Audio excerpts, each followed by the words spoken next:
प्रभु मुझे वो उपाय बताओ जिससे भगवान का साक्षात दर्शन हो जाए। तो उन्होंने कहा कि राजन, वैसे तो अनेकों साधनों का शास्त्र में वर्णन है, पर सहज और बहुत जल्दी भगवत साक्षात्कार करने का एकमात्र उपाय है भगवान के प्रेमी भक्तों और संतों की सेवा की जाए। इससे बहुत जल्दी भगवान प्राप्त क्या हो जाते, भगवान बिक जाते हैं। संतों की सेवा से भगवान बिक जाते हैं। राजन, यदि अनेक प्रकार के मेवा मिष्ठान और संतों की सुख सामग्रियों से उनकी पूजा की जाए, उनको बुलाया जाए, उनका चरणामृत उतारा जाए, उनको भोग पवाया जाए, उनके चरणों में बैठकर उनके श्रीमुख से भगवत चर्चा सुनी जाए, तो निश्चित भगवान का साक्षात्कार हो जाए। और इसके एक नहीं, बहुत से इतिहास में उदाहरण बढ़े हुए हैं। संतों का आगमन और संतों का भगवत जस गाना, उन्हीं के बीच में भगवान विराजमान। मद भक्ता यत्र गायंती तत्र तिष्ठामि नारदः। जहां मेरे भक्त एक साथ नाम कीर्तन करते हैं, मेरी चर्चा करते हैं, वहां। और भगवान को साक्षात भोग लगाने का उपाय संत जन ही है। भगवान को अगर प्रगट में पवाना है तो संतों के मुख से भगवान पाते हैं। जैसे गर्भस्थ शिशु को पुष्ट करना हो तो मां को अच्छे अच्छे पदार्थ पवाओ तो उसके उदर में पल रहा गर्भस्थ शिशु पुष्ट होगा। ऐसे ही उदर में विराजमान भगवान और मां स्वरूप संत जन, जब संत जन पाते हैं तो भगवान को प्रसन्नता होती, पुष्टता होती है। जयदेव जी ने ऐसी आज्ञा दी तो चारों ओर अपने सेवक गणों को भेज भेज कर जहां संत भगवान दिखाई देते, दैन्यता पूर्वक राजमहल में बुलाते और उनकी सेवा करते। बैठ करके नाम कीर्तन, भगवत कथा वार्ता सुनते, आनंदित होते। इनकी ऐसी ख्याति फैल गई कि कोई भी कंठी तिलक धारण किए हुए हो और मिले तो उसे आदर के साथ लाया जाए और जो उसकी इच्छा हो उसके अनुसार उसकी सेवा की जाए। राजा है, कोई कमी तो है नहीं। तो ये बात चारों ओर फैल गई। इन चारों ठगों को वो बात सुनने को मिली। जो इच्छा हो तो बोले अब चोरी करने की जरूरत नहीं है, बस तिलक लगाने में कितनी देर लगती है। ऐसे कर लो तो शैव तिलक लग गया, ऐसे कर लो तो वैष्णव तिलक लग गया, देर क्या लगती है। लेकिन साधुता आने में जन्म जन्म लग जाते हैं। साधुता आना, ये है साधुता श्री जयदेव जी। ठगों ने सुना कि कंठी माला धारण करने मात्र से ही राजमहल में राजा प्रणाम करता है और जो चाहे वो प्राप्त कर लेता है। जयदेव जी का आदेश था, माला तिलक मुद्रा भी संयुक्तो यह प्रदर्श्यते चांडालोपि महीपाल पूजनीयो न संशया। तुम्हें केवल इतना देखना है कि गले में कंठी, मस्तक में माला और मुख में भगवान नाम उच्चारण कर रहा है, बस उसका दर्शन ही तुमको पावन कर देगा। उसकी सेवा करो, ऐसा हमारा आदेश है। ठगों ने सुना, साधु वेश धारण किया और महल में प्रवेश किए। बड़े बड़े तिलक, अब उनको ज्ञान तो है नहीं कि कौन सा तिलक कहां कैसे लगाया जाता है। और जयदेव जी जहां से संत प्रवेश होते थे तो दर्शन के लिए, तो हाथ पैर तो थे नहीं, तो ऐसे गद्दी में बिठा देते। जो संत भगवान निकलते तो उनके देखो, हम संत हैं ऐसा संतों में भाव नहीं होता। ये भाव नहीं होता, ये संतों में भाव नहीं। अगर उनसे हृदय से पूछो तो एक ही बात निकलेगी, असमय अधम सखा सुनो। जहां किसी महाभागवत ने अपना परिचय बताया है, वो आए नहीं बताया कि मैं संत हूं, कभी ऐसा नहीं सुना। सबरी जी के सामने भगवान बैठे हैं, कोई संशय है कितनी बड़ी महापुरुष है, पर भगवान से करें अधम ते अधम अधम मति नारी तिन मां मैं मति मंद अघारी। हनुमान जी महाराज कह रहे हैं, एक में मंद मोह बस कुटिल हृदय अज्ञान। और है कौन? ज्ञानी नामक गिरगण्य महाभागवत। अब सबके दर्शन हो इसलिए उनको ऐसे चारों ठगों ने देखा ये वही है जिसके हाथ पैर काट के जंगल में डाल दिए गए थे। अब क्या करें? पसीना पसीना हो गए कि राजा इसके अधीन है, ये राजा का गुरु है। चारों ने देखा, बोले कुछ भी हो, अगर पीछे हटे तो पकड़े जाओगे। जयदेव जी ऐसे ऐसे, चारों ने कहा पहचाना नहीं। जयदेव जी बिल्कुल ऐसे कहे कि मानो पहचाना ही नहीं। चारों उनका बच गए, पहचाना नहीं, चुपचाप निकल चलो। जयदेव जी ने उनको भी प्रणाम किया, कुछ बिल्कुल ऐसे गंभीरता से प्रणाम किया और राजा को बुलाया। जब वो चले गए, बोले ये जो 4 महात्मा गए हैं इनका विशेष सत्कार करो, ये हमारे विशेष प्रेमी हैं। राजा को जब आज्ञा कर दी, मेरे विशेष प्रेमी है, अब तो उनका चरणामृत उतारना, आरती पूजा,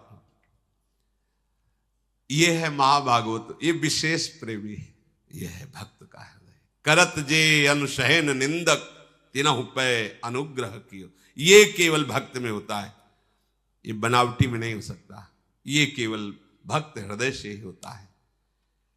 उमा संत कहे यही बड़ाई, संत सामने लिख लेना बहुत सरल है, 2 शब्द, संत प्रवर, अंतरराष्ट्रीय संत या संत, लिखना बहुत सहज है, लेकिन हृदय में साधुता आ जाना गोस्वामी जी मांग रहे हैं प्रभु से। कबहू कहो यह रहा नहीं रहोंगो, श्री रघुनाथ कृपालु कृपाते, साधु स्वभाव, साधु स्वभाव भगवान को अधीन कर लेता है। देखो ये मनुष्य कृत बुद्धि हो ही नहीं सकती।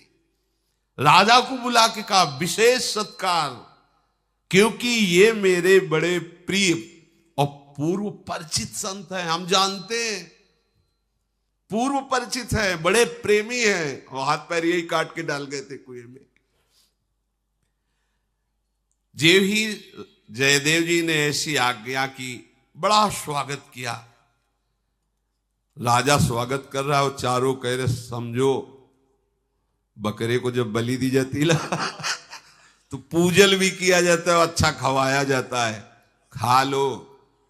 सबसे ज्यादा राजा की दृष्टि आप पे ही है, तो ये ना समझो तुम्हारा पूजन हो रहा है। बलि के लिए भी तैयार रहना, क्योंकि वो जिसके हाथ पैर काटे थे उसने बुला के कुछ कहा है। कपटी तो कपट ही सोचता है ना। राजा औरों को तो जाने दिया, जो खा पी के जल्दी जाने को हुए तो उनका नहीं महाराज, आप तो हमारे गुरु जी के विशेष प्रेमी, आपको तो रुकना ही पड़ेगा, आपके हाथ जोड़ते हैं, आपके पैर पड़ते हैं, आज तो आपको नहीं जाने। बोले समझ लो, मतलब अब तो पक्का, मतलब जो दुष्ट स्वभाव होता है वो दुष्टता नहीं छोड़ता है। उन्होंने कहा नहीं महाराज, यदि आप रोकेंगे तो हमारी दिनचर्या बिगड़ जाएगी, हमारा नियम है साधना का।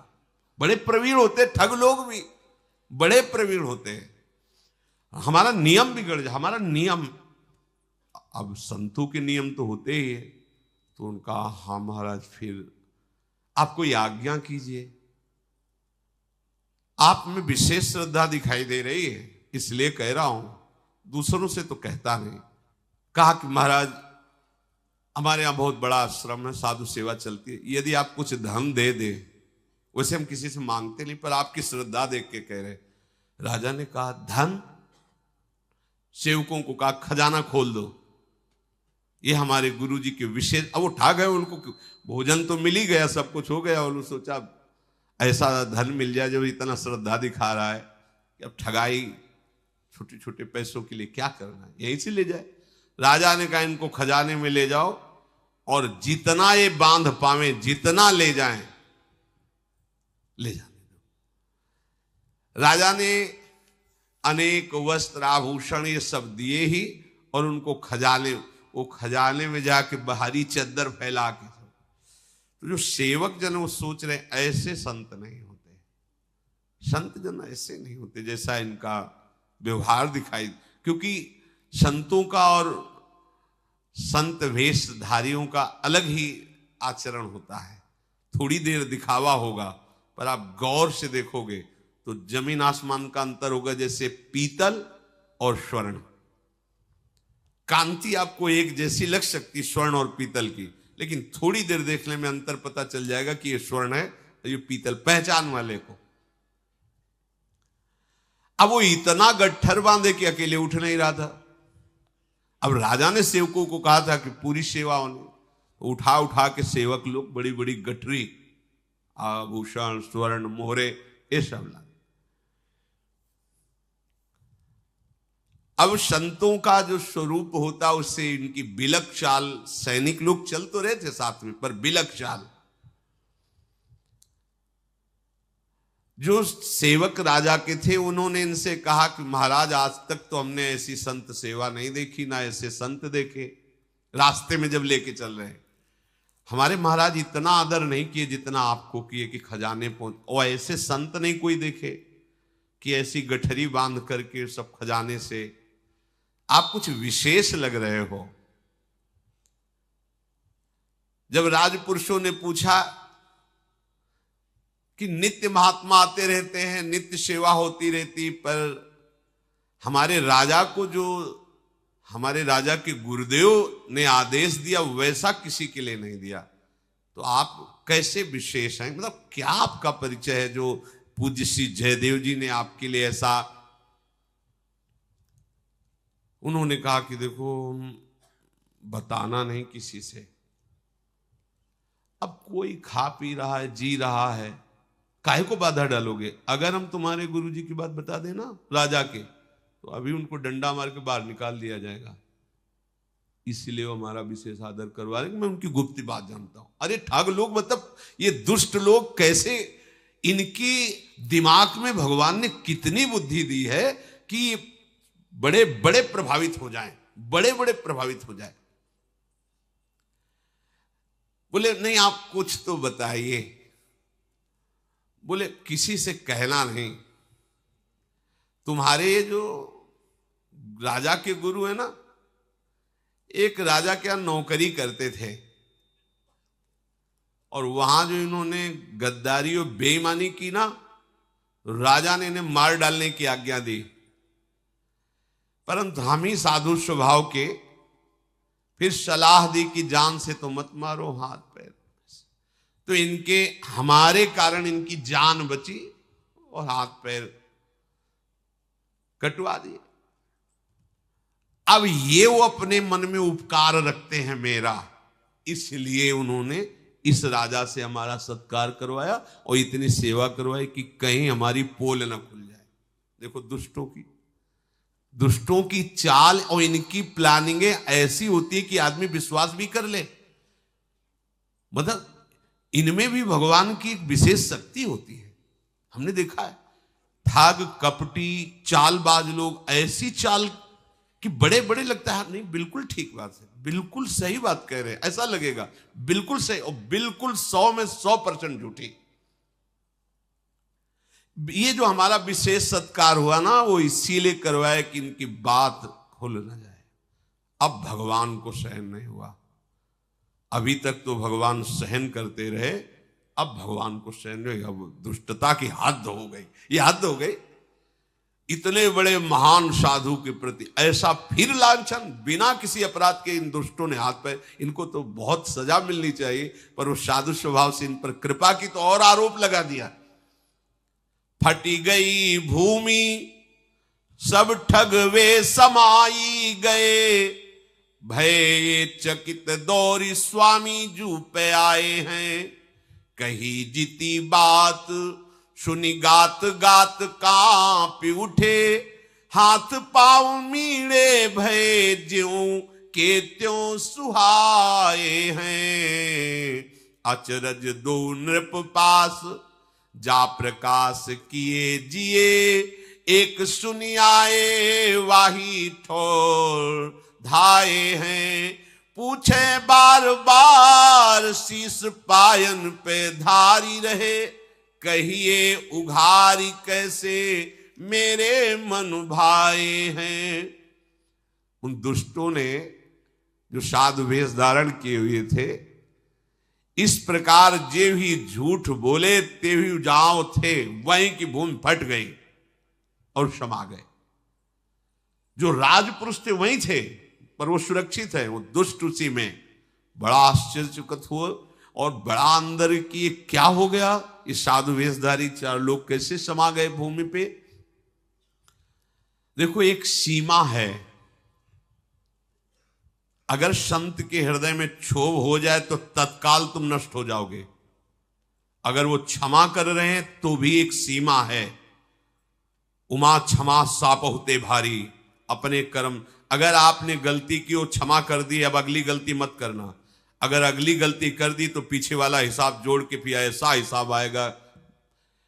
साधु यदि डांट दे, गाली दे दे, तुम्हें दंड दे दे तो नाच पड़ना, अब तुम्हें कोई दंड नहीं दे सकता, भारी से भारी अपराध पर भी।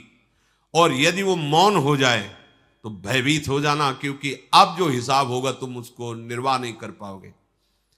गंगा जी में नाव में बहुत लोग बैठे थे, और वो जो संगीन वाली बंदूक होती है ना, जिसमें चाकू होती है, ऐसे जंजीर पड़ी, तो वो राज कर्मचारी लिए हुए 3-4 उस पे चढ़े। एक संत बैठे हुए थे, उनके शिष्य भी बैठे हुए थे, और लांग बूट पहने हुए साइड में हो, और वो इतनी ठसाठस भरी हुई थी कि साइड ने तो जूते की ठोकर मारी।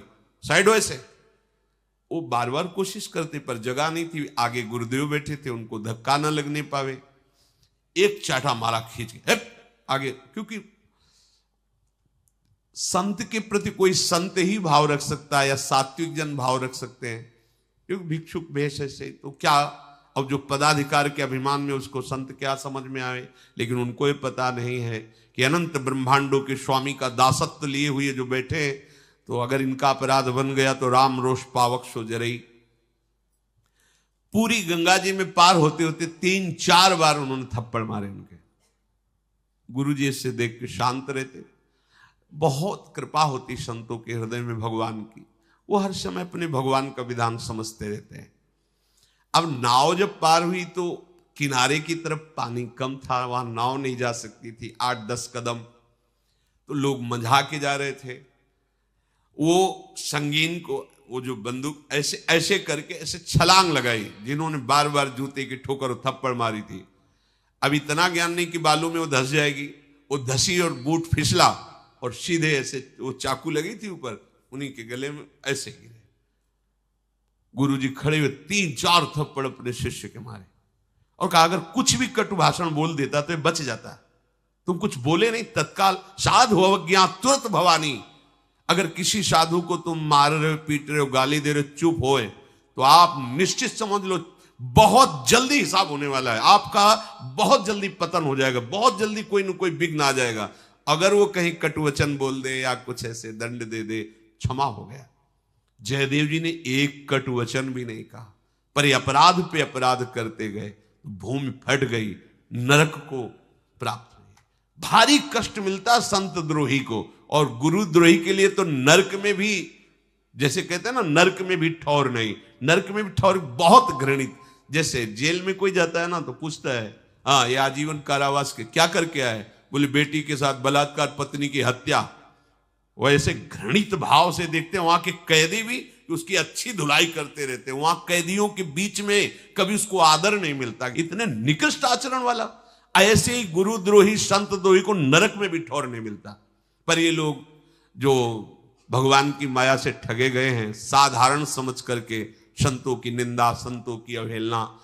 और उसका कारण होता है कि वास्तविक साधुता जिनके हृदय में नहीं, साधुता का वेश धारण करके ऐसे आचरण करते हैं जिनसे लोगों को लगता है संत ऐसे ही होते हैं। संत अपने प्राण दे सकते हैं, लेकिन भगवान की आज्ञा के विरुद्ध नहीं चल सकते। बात समझ लेना। जैसे ऊसर में कितना भी खाद पानी लगा दो, अंकुरण नहीं हो सकता, ऐसे संत के हृदय में वो बात ही नहीं उदय होगी जो भगवान के विरुद्ध हो। उसे संत कहते हैं। संत हृदय जिम उपज न कामा, ऊसर वर्षई तृण नहीं जामा। आज तक कभी भगवत प्रेमी महात्माओं के चरित्रों में कहीं ऐसा नहीं पाया गया जिससे किसी का मंगल, किसी का अहित हुआ हो। हम लोग अपने स्वार्थ का पोषण करने के लिए, साधुता हृदय में ना होने के कारण ऐसे आचरण कर बैठते हैं जो हमारे गुरुजनों और संतों को गालियां मिलती, लोगों की श्रद्धा संतों के प्रति कम होने लगती है या नष्ट हो जाती है। संत ऐसे नहीं होते। भगवान का साक्षात स्वभाव देखना है तो संतों में देखो। उनके स्वामी का पूरा स्वभाव अवतरित होता है संतों के हृदय में। जिन्होंने मारा, जिन्होंने गालियां दी, उनको परम पद प्रदान कर दिया। ये संतों का स्वभाव। उमा संत कही है बड़ा, यही संत की बड़ाई। वो लात मार रहे हैं, बोले राम भजे हितनाथ तुम्हारा, तुम्हारा मंगल हो जाएगा यदि प्रभु का भजन करोगे। श्री जयदेव जी के पास वो भागते हुए गए और कहा, स्वामी जी वो जो 4 संत जिनको आप बहुत प्रेमी कह रहे थे, वो ऐसा ऐसा बोल रहे थे, उसी समय धरती फटी और वो उसमें समा गए। राजा भी उसी समय जयदेव जी के पास, जयदेव जी को बड़ा दुख, नहीं भगवान नहीं भगवान ऐसे। अब उनके हाथ तो कटे हुए थे, जैसे जैसे ऐसे किए, नवीन हाथ और नवीन पैर, स्वस्थ एकदम तेजो में। और वो कह रहे थे नहीं भगवान ऐसा नहीं, उनको क्षमा करो, आप उनको दंड मत दो, प्रभु आप क्षमा करो। चाहे जितना कहो, जैसे दुष्ट की दुष्टता एक सीमा तक अपने जनों के ऊपर भगवान देखते रहते, जब उनका हृदय शीतल है, वो क्षमा कर रहे हैं, प्रार्थना कर रहे हैं। अगर आप बढ़ते चले गए, आपको लगा कि हमने निंदा की, हमने अपमान किया, हमारा कुछ नहीं हुआ, आप ऐसा ना समझो, ऐसा ना समझो। सैकड़ों बार वो प्रभु से प्रार्थना, नहीं प्रभु बिल्कुल नहीं, हे करुणा निधान, आपका ही बनाया हुआ विधान, नाथ यदि आप चाहो तो उसकी बुद्धि शुद्ध करके अपना परम पद दे सकते हो। प्रभु वो दंड का अधिकारी नहीं, आपकी माया से भ्रमित, तो प्रभु भी शांत रहते। अब उसको लगा कि हम तो इतनी बार निंदा की, इतना अपमान किया, कुछ नहीं बिगड़ा ना, इसका मतलब कोई नहीं बिगड़ने वाला। और जहां अपराध किया, फिर भगवान भक्त की भी नहीं सुनते, फिर भगवान भक्त की भी नहीं सुनते। साधु अवज्ञा कर फल ऐसा, जरे नगर अनाथ कर जैसा। जब राजा ने देखा कि इनके सुंदर सुंदर कर कमल और चरण कमल प्रकट हो गए, तब उन्होंने कहा प्रभु कोई तो गुप्त बात है, आप कृपा करके बताओ, अभी तक छुपाते रहे, क्या बात है? आप इतने दुखी हुए उनके लिए, आप उनके लिए आज्ञा की विशेष सेवा कीजिए और उनका धरती में फटकर समा जाना और आपके नवीन हाथ और पैर उदय हो जाना, आप कृपा। तो उन्होंने कहा कि आप दोष दर्शन मत करना। उनकी प्रवृत्ति अर्थ में थी, धन में थी, मोहरे लेकर भक्त ने दिया था, जा रहे थे, उनकी ऐसा लगा कि इनकी इच्छा, हमने उनको दे दिया, फिर भी उनको संतोष नहीं हुआ, हमारे हाथ पैर काट करके कुएं में डाल दिए, फिर आप मिले। तो जो मेरा अहित अमंगल करता है वो किसी तरह मेरे से तो जुड़ा ना, उसका मंगल होना चाहिए। संतों की क्या भावना, किसी तरह मेरे से जुड़ा ना, लोभ से सही, किसी तरह उसका मंगल होना चाहिए। राजा को बड़ी प्रसन्नता हुई, हृदय में मानो नवीन प्राण आ गए। क्यों नवीन प्राण?